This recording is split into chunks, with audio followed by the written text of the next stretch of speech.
Hey, I just kind of want to make a video talking about the recent stuff with Tassel. Basically, after we won the playoffs, I really wanted to stream, but I was also really tired.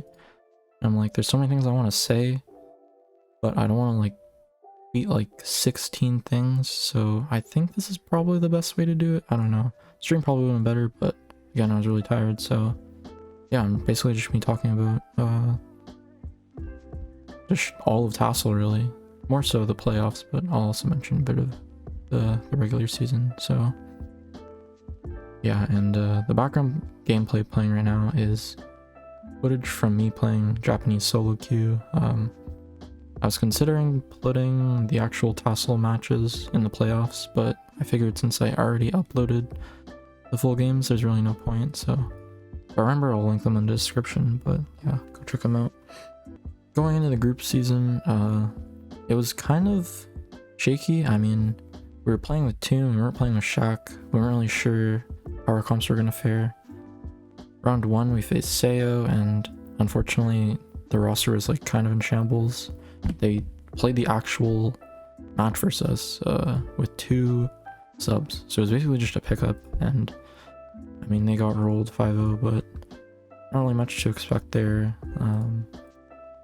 Sad that kind of they died off just because they also played double back very similar to us, and it was always really fun playing against them.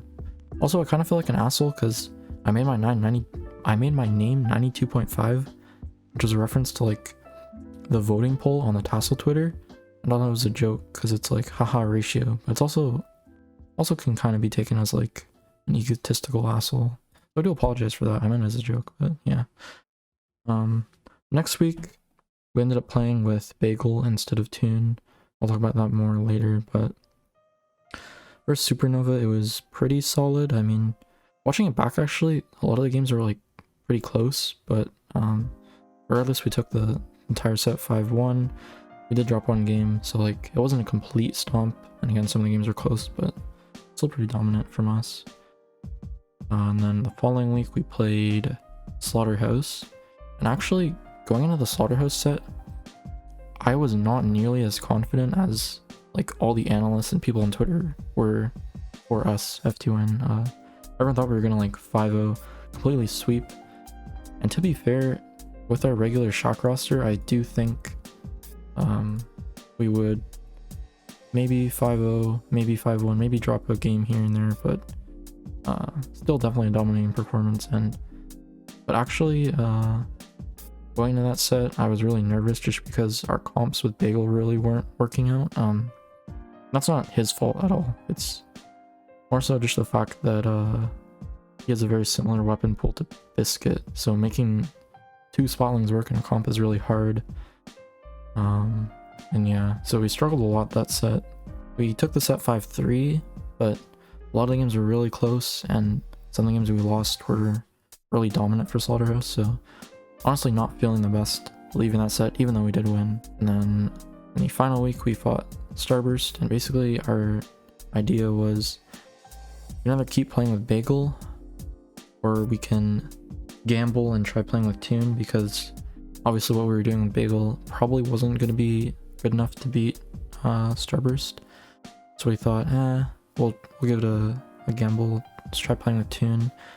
In hindsight, definitely should have let Toon play L3. I don't know why it never went through my head to let him play L3, because L3 is really good. But I mean, Kyo also took fault for that. I take fault for that personally, just because I don't know why I just didn't think of it. But yeah, we put Toon on K-Shot. In case you don't know, Toon usually plays support. Him and I usually like swap roles. Sometimes FT1 will play with me, sometimes we'll play with Toon.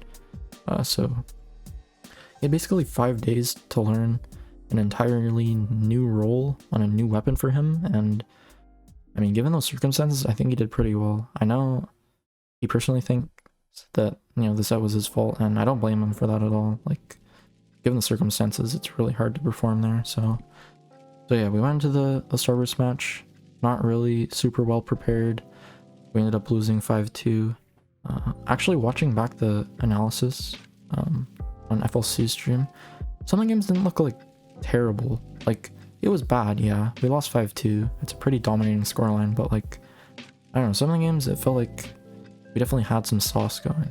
But regardless, Starburst took that set 5-2, and yeah, that put us at 2nd seed going into the playoffs. And so playoffs ended, I believe, like last week in November maybe. And then how the finals worked out was they considered putting it on like the first week of December, but there was the NA Open, and then like the next 2.5 weeks, Shaq and I had university exams, so we were really busy with that. And then around Christmas time, Rift had holidays, and then sometime in January, Freeze had exams. So it was really hard to like actually schedule the day for the playoffs. Ended up being January 9th, obviously. So yeah, after our Starburst match, we grinded a bit for the NA Open. And after that, there was about a week where, I don't remember what we did, but midway through December, my exam started, Shaq's exam started, so we started playing a lot less. We didn't necessarily completely stop playing, I don't think. We scrimmed like here and there a few times a week, but definitely not hard grinding. Wasn't until like a few days before Christmas that we actually got in our groove. We got in a really nice practice groove where we'd wake up early, we would JP scrim. We didn't really find that many strong opponents. We got like mid 27, high 28s. No like really strong JPs, but still it was a good practice. And then we'd scrim Europe in the afternoon, and if we're lucky, we'd scrim NA at night. And we did that for a few days, and then obviously, if you watched In the Zone, you saw that our practice definitely paid off. Like, I don't think we particularly dominated In the Zone. Like, we had a 3-2 set versus the JP Pickup Dream, and we 4-3'd in Winterside's Grands versus Radiance, which isn't like super dominating, but given the fact that it's our worst mode, I'm definitely proud of that, and it definitely shows like how hard our work was paying off.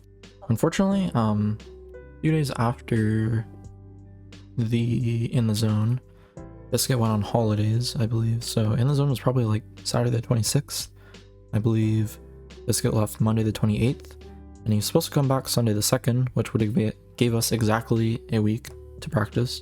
However, his vacation got extended and it wasn't back until Monday the 4th, so we literally had 5 days to practice for Tassel, which seems really bad, but I mean, Starburst wasn't practicing a ton, and Breeze obviously couldn't practice. I'll talk about that more later, but yeah, we were like, it's a really bad situation that we only had 5 days to practice, but given the fact that the other teams weren't practicing as much, definitely made us a lot less nervous. Yeah, and so during those 5 days, we grinded really hard. We didn't get as lucky with JPs. We only had 1 day where we really got like any JP scrims, and to be honest, they were pretty bad.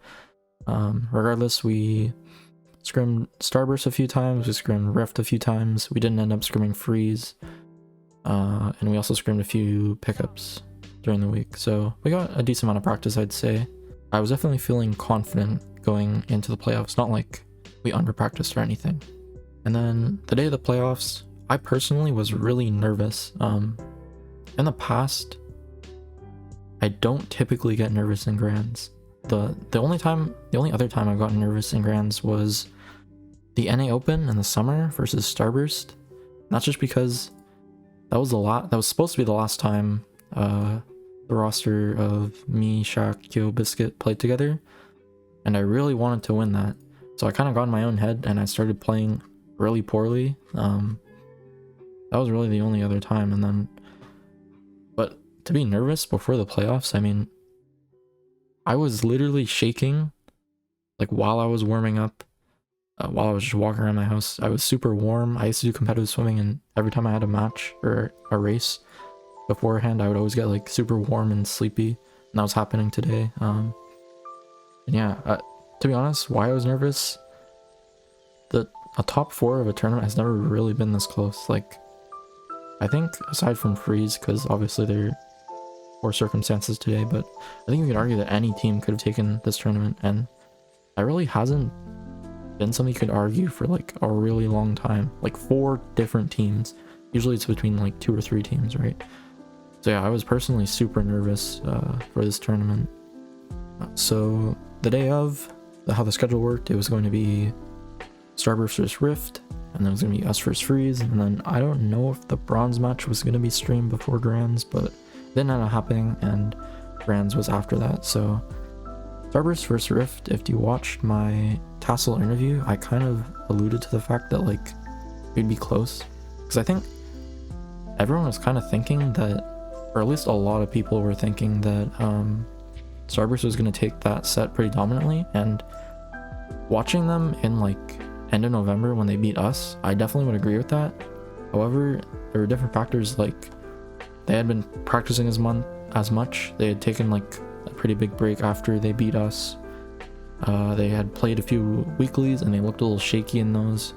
Although those were a week off from Tassel and they still had time to grind, it showed that they weren't at where they were in November, right? They were a little bit weaker. And also the fact that Rift was actually scrimming a bunch. I think they practiced the most out of all the top 4 teams. I saw them scrimming the most in the weeks coming up to the playoffs. So yeah, they ended up taking, or Starburst ended up taking the set 5-4. Super close, super interesting set. I mean, I don't know, I kind of want to like watch over it, but to be honest, my analysis is really bad. It's not even analysis, dude. I just like kind of react to it and say what's happening and why it works. If you want to watch real analysis, go watch FLC, but yeah, super interesting set. There was a lot of like shaky retakes from Rift I found. Like, honestly, they could have won that set, but I feel like a lot of the zones maps, like, they'd be on a hold, and then one of them would die, and then they would just keep fighting. Like, it would be man down, they'd keep fighting, and then they'd spawn, and then they'd keep fighting. Like, they'd be in disadvantage for like 60 points when they could have just like jumped out, taken their losses, and taken maybe like 30-40 points. And also, obviously, the biggest play for me was Alexai's clutch on Rainmaker Blackbelly. That was super hyped to watch. Like, we were watching in call in FTWin, and I was literally losing mine. That was such a sick play. But yeah. After that, we played against Freeze, and we 5-0'd Freeze, but in case you don't know, they had a really unfortunate circumstance. So I mentioned before that everyone had agreed to the date of January 9th, and I wasn't in the chat personally, so I don't know how much Freeze agreed with this date. I know that they knew Noctis was moving beforehand, and I think they thought that he would have Wi-Fi beforehand. What ended up happening is he didn't get Wi-Fi. They weren't able to scrim that many times before the event. I don't know how many times exactly they scrimmed. I know it's at least 4 times, probably more, but yeah, they just didn't get that much practice, to be honest. Then the actual day of the tournament, Noctis, he had to go to a friend's house to use his Wi-Fi, and then it ended up not working. So then he had to drive to another friend's house to try it. It ended up working, and he wasn't actually that laggy, which was surprising, but still, regardless, they had a lot less practice going into it, and they also had, Noctis in a weird setup, so I totally understand why they were upset with the outcome of the match. I mean, I would be too, right? Like, I wish that we had fought in equal grounds, I guess you could say. Personally, I think, like, obviously I'm going to say FTWin still would have won. I think we were super dominant today. We were playing really well. However, that's, like, regardless of that, I still wish that Freeze had, an even chance to fight versus us, and I hope that we get a closer match in the future tournament. Yeah, so after we beat Freeze, again, I don't know if the bronze match was supposed to be cast or not, because I believe Rift dropped, so they lost versus Starburst, and then they were supposed to have the bronze match, but I guess they dropped. I don't know if it was supposed to be streamed or not, but regardless, we went straight into Grands. We had scrimmed Starburst 3 times that week, so we scrimmed them, I believe, on the Monday Biscuit got back home, on the Friday maybe, and then on the Saturday, the day of the tournament. And the first scrim was really rocky. I believe the score is like 5-8 or something, if you count DCs, or if you subtract DCs, whatever. And to be honest, we felt really bad after the scrim. but we kind of shook it off. We VOD reviewed together, and we realized like there's a lot of stuff that we weren't doing together, like we weren't communicating properly on zones when we wanted to push spawn with armor or something, or poor positioning from different people, like not holding key positions like top mid, whatever. So yeah, that was like, it was a bad scrim for us, I'd say, but we definitely learned a lot from it. Then there was the Friday. I don't remember what the score was. We won that scrim. I feel like it was like 10-7, 9-7. I could be wrong with that. I think it was 10-7, 9-7, something. Regardless, we played a lot better. We were feeling a lot more confident. We had made a lot less mistakes. We were making more aggro plays, and yeah, overall it just felt way better. And the day of the tournament, on the Saturday, we fought them before. I don't remember what the score was. I think it was even. And I mean, that was less so like analyzing how we would do versus Starburst, and more so just like having a good team to warm up versus, and like being ready for our semifinals match. But yeah, that's how our matchup was for Starburst in the week leading up to the tournament. And an interesting thing to note is during the week before, we actually had Biscuit playing Squeezer. So I didn't mention this in the freeze match because, like, I don't know, I kind of glossed over it. It was a really unfair match, but both Freeze and Starburst both had like 3 zones maps at least in their counterpick pool. The pool being 6. So we knew that we were going to be taking the zones, and they also, just because we advertise that like zones is our worst mode, so obviously they're going to pick us to our worst mode, right?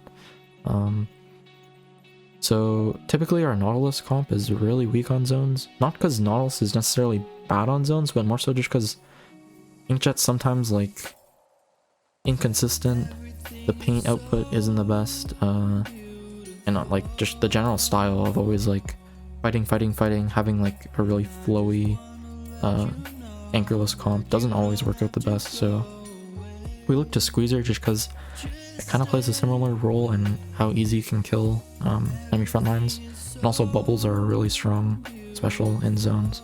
We're also looking to use Squeezer and Clams too. But yeah, Biscuit Squeezer was actually pretty good in the week in the scrims leading up to the tournament, but just the day of the tournament, Hexen called, our coach, he called for Biscuit to just stay not, just based on comfort. And I mean, I think if we played Squeezer, we still would have been fine, but yeah, definitely staying with comfort was a good call. Specifically versus Starburst. Hold up, I'm going to pull up our counter picks. We had counterpicked TC Muscle, CB Sturgeon, and our last game I believe was TC Blot that we counterpicked. And they counterpicked us to Zones Blot, Zones Wahoo, Zones Humpback. Not in that order. But regardless, they took us to 3 zones, which we expected. The idea behind our counter picks versus Starburst specifically, TC Muscle is just generally a weak map for most Charger teams because Charger's really weak there, and Let's Kill run around. CB Sturgeon we had been pretty dominant on in scrims, and also Kyo's very dominant there with his machine, and Biscuit's also very strong there with his knot. It just felt like a nice comfort pick. Then our last one was TC Blot, which we're just generally strong on. It's not even in our pool, it's in Starburst pool, but we picked it anyways just because we know we're really strong on that map. And if it did come to a game 9, I feel like we're pretty confident in closing out the set. But yeah, the actual set, how it played out, we were pretty confident. I mean, like the scrims, they had kind of been tilting in our favor. Like they had started in Starburst's favor, and then we kind of reviewed and we had gotten better and better. And you know, we were really confident, so we came out the gate swinging. We took zones Mako, and then we took zones Humpback, I believe was the second one. And then after that, we took our TC Muscle, obviously. We clutched out Rainmaker Humpback, and then at that point we were up 4-0, and we were feeling really comfortable. They ended up taking 2 more games, and it wasn't like that we were like, oh my god, we already won, and we started playing poorly. I just think they started like heating up towards the end of the set. They were actually playing well. Then they ended up taking their counter pick, Zones Wahoo, and then they took our counter pick, CB Sturgeon. We ended up playing pretty poorly on the map, I'd say. And then we ended up closing set out on DC Monta. So yeah, it was a pretty exciting set. We won 5-2, which was super nice to see. It was the same scoreline that they got on us in the group season. But yeah, it was just super nice to finally win over them, given that like it'd basically been a month since they beat us, and we had so much time to like train and prepare, and like we wanted it so bad. And yeah, so I'm kind of going to talk about our overall performance in the event. So first thing I wanted to note is my tag, Burt Cash Money FTWin. The reason why I have that tag is, well, usually our tag is like name exclamation mark space FTW all caps, and you know, different members have like different variation. Like I think Toon has his FTW in lowercase, Biscuit does like random shit with his name. But it was in the GSM in March or April that we were playing against the Japanese Nautilus Nanari, and he had a $sign at the end of his name. We'd call him Nanari Cash Money. I kind of just adopted that into my tournament tag, and yeah, I think I have 100% win rate with that tag. We lost GSM with it, but I've said this to Shaq and Kyo, and you know, I think Shaq, Kyo, and I won that set, and our fourth member threw that set. So that being said, I do have 100% win rate with the Burt Cash Money tag. Actually, talking about the actual gameplay, everyone played phenomenally. Like, we were playing so well today. Specifically, I was really happy with I played because, like I said, in the Summer Open for Starburst, I played terribly. Like, oh my god, I played so bad. I was so nervous, and my awareness was so bad. Usually my awareness is like probably one of my best traits as a player. Like, I never died a charger in scrims. I never died of random bombs in scrims because I always see them and I'm always like reacting. But during the Starburst set, like I literally died to raw booyah. Like, what the fuck, dude? I was playing so bad. The Open I threw, and then the In the Zone, which was recently, I also played pretty poorly. Not as poorly as the Starburst set. Yeah, I definitely wasn't playing very well. So just the fact that I was playing well was just a huge confidence boost for me. We were playing versus Freeze, and I was getting all these kills with Zap, and it's like, damn, I'm actually playing well. I'm not just choking, I'm not just dying to random bombs and utility. Like, it felt really nice for me. And during the set, I was hyping up Biscuit a lot. Like, he would like get like a clutch double or triple or something, and like snipe a guy across the map with the jetpack, and I would like pop off. The Biscuit was playing really well. He was making like a ton of really good aggressive calls, which is really what I want to see from him, because his mechanical skill is really good. I think he just needs to work on like his communication. But to be honest, today he played phenomenally, and although I was hyping up Biscuit a lot, like Jack and Kill still played really well, and I kind of feel bad for not like hyping them up as well, because they both played really well. Kill was getting all these like clutch kills. He was like living in their spawn for years, killing them. Shaq was like calling well, supporting well, rotating well, making good decisions. Like, it was just so good, dude. We were playing so well. Oh my god. So yeah, just huge shout out to my team. They played phenomenally today. And other than that, I just want to thank both Kevin, Toon, being Toon, and Bagel for playing with us during the regular season. Our rosters or our comps were like pretty rocky, and you know, the games weren't really going our way, and I do apologize. I was tilting during those times. Like, I'm a pretty competitive person, that's why I'm like pretty good at this game, but I do realize my faults, and like I definitely was tilting around that time. Not like, you know, calling them like, oh my god, such dog shit player, what do you, but like I was kind of a dickhead, I'll be honest. So yeah, I apologize to them, and again, thank them for dedicating their time. Toon, for, you know, he's in his early 20s and he has a full-time job, still dedicating time to play with us. Means a lot to me and the rest of the team. And also to Bagel for subbing with us in like a brand new team environment, playing in tournament. It means a lot. And yeah, Bagel specifically is a free agent, so if any good NA teams are watching, pick that man up. He's a god. Love playing with him. The last person I wanted to thank was Hexen, our coach. He was a really big help throughout, specifically the end of the season. He kind of, through the group season, he gave us like comp ideas and like what to run, kind of, and then it wasn't until in like the playoffs where he really gave us like a lot of advice, like VOD reviewing, positions to hold, comps to run, weapons to try, counter picks, all that stuff. Like, even I know Kyo muted during his stream, and I cut it out during my uploads, but he was also giving us advice during in between games. So a huge shout out to Hexen. He was actually in the airport flying home when he was watching the playoffs. So yeah, big thanks to Gregory Poppy Hexen.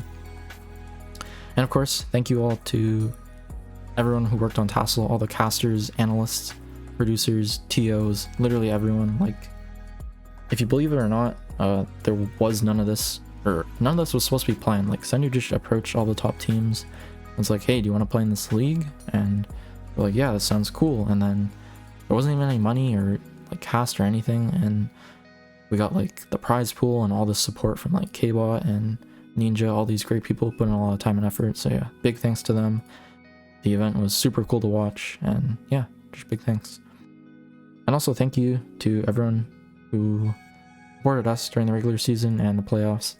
Obviously, I wasn't very content with how we played in the regular season, and despite that, people were still supporting us going into the playoffs. So yeah, thank you very much. It means a lot. So yeah, other than that, I guess I'll just let the rest of the solo queue clip play out, and I'll see you guys around. Bye.